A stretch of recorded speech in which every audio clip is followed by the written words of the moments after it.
तो दोस्तों, अगर आप भी एक स्टूडेंट है या फिर अगर आप किसी कॉम्पिटिटिव एग्जाम का तैयारी कर रहे हैं जिसमें आपको हिंदी टाइपिंग का रिक्वायरमेंट मांगा गया है, तो अगर आप हिंदी टाइपिंग नहीं जानते हैं तो इस वीडियो को देखते रहिए, क्योंकि आज के इस वीडियो में मैं आपको हिंदी टाइपिंग के बारे में कुछ बेसिक्स बताऊंगा। और सबसे इम्पोर्टेंट बात, ये हमारा जो वीडियो है वो हिंदी टाइपिंग का लेसन नंबर 1 है, यानी कि अगर आप कंप्लीट हिंदी टाइपिंग सीखना चाहते हैं तो आप हमारे आने वाले वीडियोस को देख करके कंटिन्यू घर बैठे हिंदी टाइपिंग सीख सकते हैं। नमस्कार दोस्तों, मैं हूं चंदन कुमार गुप्ता और आप सभी का स्वागत है आपकी ऑनलाइन क्लास में। तो चलिए वीडियो को स्टार्ट करते हैं। लेकिन दोस्तों, वीडियो को स्टार्ट करने से पहले मैं बता दूं कि अगर आपने अभी तक अगर हमारे official YouTube channel tally accounting solution को सब्सक्राइब नहीं किया है तो आप प्लीज़ उसे कर लीजिए, क्योंकि हमारे उस चैनल पर आपको घर बैठे डीसी और टैली से रिलेटेड वीडियोस देखने को मिलते हैं, जिसकी प्रैक्टिस करके आप आराम से कहीं पर भी पार्ट टाइम या फुल टाइम अकाउंटिंग या डेटा एंट्री का काम कर सकते हैं। ठीक है, तो चलिए आज की इस वीडियो में मैं आपको बताने वाला हूँ कि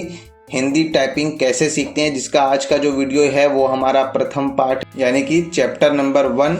और प्रथम पार्ट में सबसे पहले तो मैं आपको बताना चाहूँगा, अगर आपको इंग्लिश टाइपिंग आता है तो हिंदी टाइपिंग करने में आपको बहुत ही आसानी होगी, बट अगर आपको इंग्लिश टाइपिंग नहीं आता है तो हिंदी टाइपिंग समझने में आपको थोड़ा सा प्रॉब्लम होगा। हालांकि हिंदी टाइपिंग को इंग्लिश टाइपिंग से किसी तरीके का कोई भी लेना देना नहीं होता है, यानी कि दोनों का कंसेप्ट बिल्कुल ही अलग है। मैं आपको ये बात इसलिए बोल रहा हूँ क्योंकि अगर आपको हिंदी टाइपिंग आती है तो आपको मालूम है कि टाइपिंग में उंगलियों का कितना महत्वपूर्ण भूमिका रहता है, यानी कि अगर आप अपने हाथ को बैठा करके प्रैक्टिस कर रहे हैं तो आपका हाथ किस पोजीशन में होना चाहिए, आपका पोस्चर किस पोजीशन में होना चाहिए, तो ये सारी चीज़ें आपकी बहुत मायने रखती है। ठीक है, तो सबसे पहले मैं तो आपको कुछ इमेज दिखाना चाहूँगा कि अगर आप टाइपिंग कर रहे हैं तो आपको उसमें अपने टाइपिंग करने के दौरान आपको किस तरीके से बैठना है। सबसे पहले तो आप देख सकते हैं कुछ इस तरीके से आपका बैक हमेशा सीधा होना चाहिए, और जब भी आप टाइपिंग करें तो कोशिश करें कि आपका जो कंप्यूटर या फिर लैपटॉप जो भी है जिसमें आप अपनी प्रैक्टिस कर रहे हो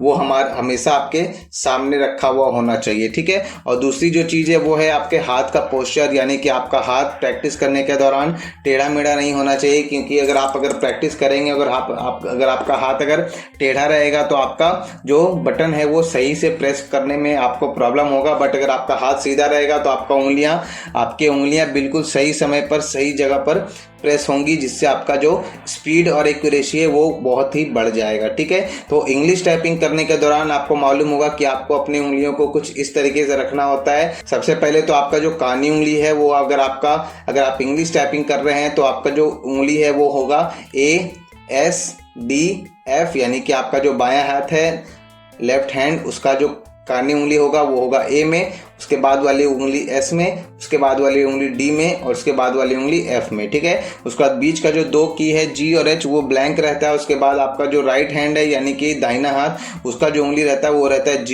K, L और सेमी कॉलम में। ठीक है, तो हिंदी टाइपिंग में आपको इस तरीके से नहीं रखना है अपने हाथ को रखने के लिए हिंदी टाइपिंग में क्या करना है, अपने हाथ को एक स्टेप दाएं ले जाना है, यानी कि एक बटन आपको घसका देना है, यानी कि आपके बाएं हाथ का जो कानी उंगली है वो रहेगा S में, उसके बाद वाली उंगली जाएगी आपकी D में, उसके बाद वाली उंगली जाएगी F में और उसके बाद वाली उंगली जाएगी G में, और H और J आपका ब्लैंक रहेगा। उसके बाद आपका जो उंगली है वो जाएगा, पहला उंगली आपका K में, फिर दूसरी उंगली जाएगी आपकी L में, तीसरी उंगली जाएगी आपकी सेमी कॉलम में और चौथी उंगली जाएगी आपका इन्वर्टेड कॉमा में। तो कुछ इस तरीके से आपको अपने हाथों को रखना है। ठीक है, और किस तरीके से आपको प्रैक्टिस करना आप देख सकते हैं, यहाँ पर मैंने आपको करके बताया है। ठीक है, कि अगर आपको ये 1 नंबर हो गया, यानी कि आपके बाएं हाथ का पहला उंगली, ठीक है, 2, 3, 4 और उस चौथे नंबर उंगली से ही आपको 5वां अक्षर प्रेस करना है, यानी कि अगर आपका उंगली G तक आ रहा है तो यानी कि आपको H भी इसी उंगली से दबाना है। ठीक है, कुछ इस तरीके से। ठीक है, आगे बढ़ते हैं और उसके बाद दाहिने हाथ को आपको किस तरीके से करनी है प्रैक्टिस वो भी आप समझ लीजिए अच्छे से। तो दाहिने हाथ को भी प्रैक्टिस करने के लिए आपको अपना जो सबसे पहला जो उंगली है वो, जैसे कि आपको मैंने बताया कि K में रहेगा, तो K वाली उंगली से यानी कि पहली उंगली से आपको J बटन प्रेस करना है, जिससे कि आपका र अक्षर लिखाएगा। ठीक है, उसके बाद आकार स या श, और इसे प्रैक्टिस करने के लिए आपको क्या करना है, पहले इन सारे अक्षर को आपको याद करना पड़ेगा, उसके बाद आप इन सारे वर्ड्स को 2-2 लाइन लिखने का कोशिश करेंगे। ठीक है, तो चलिए सबसे पहले मैं आपको करके दिखाता हूँ कि किस तरीके से आपको प्रैक्टिस करना है। ठीक है, तो सबसे पहले मैं इसके नीचे आ जाता हूँ, मैं यहाँ पर आपको करके दिखा रहा हूँ। ठीक है, मैं यहाँ पर इसका साइज थोड़ा सा बड़ा कर देता हूँ ताकि आपको अच्छे से समझ में आए। अब आपको अपने हाथ को सबसे पहले रख लेना है जिस तरीके से मैंने आपको बताया, और स्टार्टिंग बाएं हाथ से आपको स्टार्ट करना है। सबसे पहले ए, फिर स्पेस दबाना है, फिर क, फिर स्पेस दबाना है, फिर हर्षई, फिर स्पेस दबाना है, फिर ह, फिर स्पेस दबाना है और फिर दुर्गई। ठीक है, इस तरीके से आपको करना है। फिर आपको स्पेस दबा करके अपने दाएं हाथ का काम करना है, यानी कि सबसे पहले र, उसके बाद स्पेस, फिर अकार, फिर स्पेस, फिर स, फिर स्पेस, फिर य, फिर स्पेस और फिर लास्ट में श। ठीक है, तो कुछ इस तरीके से आपको प्रैक्टिस करनी है। ए के हर्षई ह दीर्घई और र कार स य श। फिर स्पेस दबाएंगे, ए क हर्षई ह दीर्घई और फिर र कार स य श। फिर ए क हर्षई ह दीर्घई, फिर र कार स य श। ए क हर्षई ह दीर्घई और र कार स य श। ठीक है, तो कुछ इस तरीके से आपको इसकी प्रैक्टिस करनी है और ये आपको अपने मन में बोलते रहना है ताकि आपके माइंड को पता चले कि कब आप कौन सा उंगली प्रेस कर रहे हैं। ठीक है, और इन सारे वर्ड्स को याद करने के बाद आपको यहाँ पर जो कुछ शब्द मैंने यहाँ पर लिख रखा है। ठीक है, तो आपको इनकी प्रैक्टिस करनी है। तो कैसे प्रैक्टिस करेंगे, हाथ को अपनी सही जगह पर ले आएंगे और आपको लिखना है कहा, तो आप इस तरीके से लिखेंगे कहा। ठीक है, उसके बाद आपको लिखना है हीरा, तो हीरा, तो इस तरीके से आप लिखेंगे हीरा। ठीक है, उसके बाद आपको लिखना है जैसे संसार, तो स। अब कानी उंगली को आपको घसका करके ले जाना है ए में, वहां से आप स का जो पॉइंट हो रहा है वो आप लिख सकते हैं। इस तरीके से आपको संसार लिखना है। ठीक है, अब मैं यहाँ पर कॉमा कैसे लगा रहा हूँ वो मैं आपको बाद में बताऊंगा। ठीक है, उसके बाद आपको लिखना है किराया। ठीक है, उसके बाद आपको लिखना है हंस, फिर आपको लिखना है कायर, फिर आपको लिखना है राही। तो कुछ इस तरीके से आप इनकी प्रैक्टिस करेंगे। ठीक है ना, कायर, और फिर इसी तरीके से आप लिखते चलेंगे कहार, कसाई। ठीक है, यही, कहकर, यह, कसकर, हेर, सिर, केस, सारी।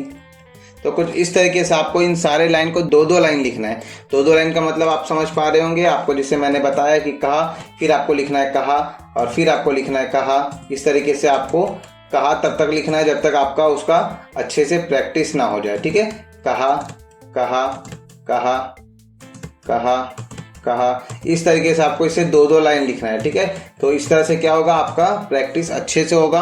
और इसी तरीके से आपको प्रथम पाठ को अच्छे से याद करना है। अगर आप इस प्रथम पाठ को याद कर लेते हैं, उसके बाद आप इस वीडियो में दोबारा से आइए और कमेंट करिए कि सर पार्ट 2। अगर आप चैप्टर 1 को कंप्लीट कर लेते हैं तो उसके बाद आपको सेकंड चैप्टर बहुत जल्द देखने को मिल जाएगा। इस वीडियो में मैं 100 लाइक का टारगेट रखता हूं। अगर इस वीडियो में 100 लाइक आ जाते हैं तो इसका जो द्वितीय पार्ट है वो आपके सामने बहुत जल्द आ जाएगा। तो ये वीडियो आपको कैसा लगा मुझे कमेंट करके जरूर बताएं। और अगर आप घर बैठे डीसी और टैली सीखना चाहते हैं तो आप हमारे चैनल टैली अकाउंटिंग सॉल्यूशन को सब्सक्राइब जरूर करें। उसकी लिंक आपको नीचे डिस्क्रिप्शन में मिल जाएगी और आप इस आई बटन को क्लिक करके भी उस वीडियो को देख सकते हैं। तो ये वीडियो आपको कैसा लगा मुझे कमेंट करके जरूर बताएं। और अगर आप चाहते हैं मैं किसी स्पेसिफिक टॉपिक पे वीडियो बनाऊं तो आप मुझे वो भी कमेंट करें। डीसी और टैली सीखने के लिए याद रहे हमारे चैनल पर जाना है, टैली अकाउंटिंग सॉल्यूशन को विजिट करना है, उसे सब्सक्राइब करना है और बेल आइकन जरूर दबाना है ताकि जब भी मैं कोई नई वीडियोस अपलोड करूं तो उसकी नोटिफिकेशन आपको सबसे पहले मिल जाए। ठीक है, तो तब तक के लिए इजाजत दीजिए मुझे। जय हिंद, वंदे मातरम। Thank you for watching, bye bye.